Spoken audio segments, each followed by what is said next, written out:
Yeezy brand is known for being insanely innovative when it comes to designing sneakers. They've made some of the most popular shoe designs the sneaker game has ever seen. So what happens when part of that Yeezy team decides to go off and start their own company? Well, this is the FCTRY Lab KNIGHT RNR. It's the first shoe ever produced by this new company, FCTRY Lab, that was founded by Omar, who from 2019 to 2022 was the head of innovation at Yeezy and Adidas. Now I know these look pretty wild, but honestly, what would you expect from a company that was founded by ex-Yeezy employees? So the shoes themselves come in this really cool looking box. Opening it up, you find the shoes nestled into their own foam cutouts, which makes for a really premium feeling unboxing experience, which I'm a fan of. The first thing that came to mind when I saw these things is how they look like a spaceship for your feet, or the Tesla Cybertruck, which I'm not gonna lie, I really like. They're actually pretty big and chunky, like a lot more than I was expecting. Like for example, take a look at them side by side with the Yeezy Foam Runner. Both of these shoes are the exact same size, but you can see just the general silhouette of the KNIGHT RNR just looks way bigger. And while we have these two shoes side by side, you'll notice that they have a lot more in common than just sharing people who were part of creating both of these two shoes. They were both created using a very similar production technique, injection molding. They're both made of 100% foam, even small design elements like the ankle opening, which looks very familiar when you have them side by side. I will say that the KNIGHT RNR feels a lot more like a slide when it's actually on foot in comparison to a clog, which really holds your foot down. Like when you're walking around in the KNIGHT RNR, your heel does lift off of the base of the shoe, which is more traditional with a pair of slides than a clog, which again sticks to your foot. Now in terms of sizing, these do kind of fit true to size. I will say that I did have a little bit of room, but since these only come in full sizes, I don't have the option of half sizing down, which I think would be ideal. So if you were interested in this pair, I definitely recommend sticking with your true to size. Now FCTRY Lab is actually launching this pair of shoes in two different colorways. This all over black version, which is personally my favorite, and an all over blue colorway. Now, if you're actually interested in picking the KNIGHT RNR up for yourself, FCTRY Lab just announced their release on March the 15th. Now I've seen a bunch of other colorways on their social media, like a green pair and even a red pair and a white pair, so I'm sure that they're going to launch a bunch more colorways in the future. However, for right now, I think these are the only two colorways publicly launching. Speaking of future releases, this is obviously, like I said, the first silhouette that FCTRY Lab is creating, but if you take a look at their Instagram, you can see they're kind of teasing that they've got a lot more in store.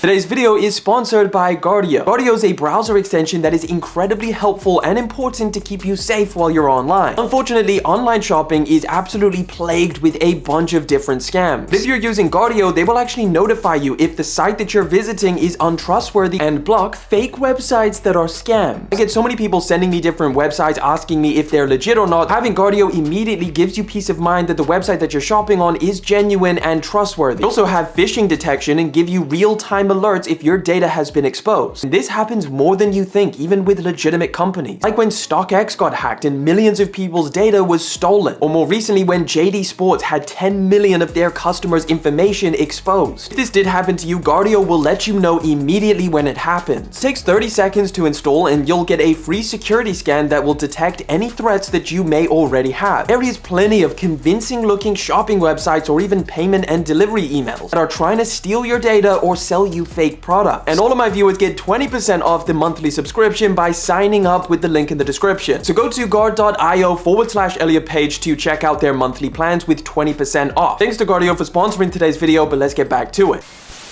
Now while these are pretty interesting looking and the design of them is pretty wild, it's nothing when compared to how these were made, which I think is the craziest part. They're created via 3D printed injection molding, 100% foam, and designed, developed, and prototyped in Los Angeles. But here's the wildest part. These went from sketch to production in 1.5 months. Now, this is pretty incredible considering that most traditional shoes take 8 to 12 months to actually reach production. And that's really what the company FCTRY Lab is offering here. They're not just another shoe company. Their ambitions are to help other creators build their brands through footwear. So the idea behind FCTRY Lab is to help creators with their own business and massively expedite the process of getting a sneaker into production. And why this is actually a pretty big deal, it enables designers to be at the cutting edge of design without having the massive delays of overseas supply chains. And ultimately, giving designers the opportunity to create with less restriction will only lead to us as consumers having more options in the sneaker world. I mean, obviously I love retro sneakers and again, I love what a lot of the bigger brands bring to the table in terms of design. But for designers to have the opportunity to bring to life whatever they want in the matter of a few months could definitely change the sneaker game in a pretty crazy way. And also the fact that FCTRY Lab itself specializes in 3D printing and injection molding really indicates to the fact that foam shoes are becoming incredibly popular now. And over the past few years, we've seen so many different brands bring out their own version of a 100% foam shoe. Whether it's some of the bigger brands like Jordan and Adidas, or some of the smaller brands bringing out some pretty crazy designs, a lot of them are jumping on board. And it could be a pair of slides, it could be a pair of clogs, the ones with the inner sock piece in it. There's a bunch of different variations. And honestly, I think we're only going to be seeing more and more, and even more refined versions and different versions and more practical versions. The list goes on. Let's bring it back to today. What about the Night Runner? And what if you were seriously considering picking up a pair of these things? What do they feel like on foot, and are they even worth it? Well, having these sneakers in hand for a little while and wearing them around, I gotta say, these are not perfect. I mean, this is only the first shoe that FCTRY Lab has created, and for starters, let's just kick it off with one of the biggest ouchies, and that's the fact that the price tag starts at $140. So that definitely places it immediately on kind of the higher end when it comes to a foam slip-on. The foam they used feels pretty nice in hand. It is relatively soft. The entry point to this pair of shoes is so narrow that I found walking around in these things, this area right here just feels like it kind of rubs up against your ankles a little bit. I definitely haven't found them impossible to wear, but I can imagine for some people that's going to be an issue. I will say, however, these are made of foam, which tends to remold itself and stretch over time. For example, my Yeezy foam runners used to rub me a lot. However, you can see that this opening has widened up quite a lot. So over time, I imagine this is going to stretch out and become a lot more comfortable. Now, question about these things that a lot of people message me asking is about the breathability. I mean, you take a look at these things all closed off and you have these two tiny holes at the front. A lot of people are worried about getting sweaty feet walking around in them, especially when you compare this foam shoe to others on the market like the Yeezy foam runner or the Crocs shoe, which has a bunch of holes in it to add a lot of breathability. And yeah, I definitely think that's valid. These are definitely not going to be the most breathable shoes that you have. However, it's not as bad as you initially think. The fact that these do kind of operate like a pair of slides and your heel is constantly lifting out of the footbed of these things, that pushes a lot of air into the shoes. They're not completely sealed off, and I haven't had any massive issues when it comes to the breathability, at least so far. Like, if you've tried out the Fear of God slip-ons and you found those perfectly fine, well, it's a relatively similar concept. It's all closed off here except for a small tiny ventilation hole, so you'll be just fine. All in all, if you guys have been watching the channel, you know how fascinated I am with new innovations in the sneaker game. Honestly, I think the Night Runner is definitely up there, not just for the design of the shoes, but what the company represents and the possibilities that it could potentially bring in the future. But of course, I love to hear from you guys, the sneaker community. What do you think about this category of sneakers in general? Let me know what you think, and let me know what you think of the Night Runner as well. Hey, maybe you'd prefer to live in the present. Well, if you want a full rundown on all of the latest upcoming sneakers, that video's right there.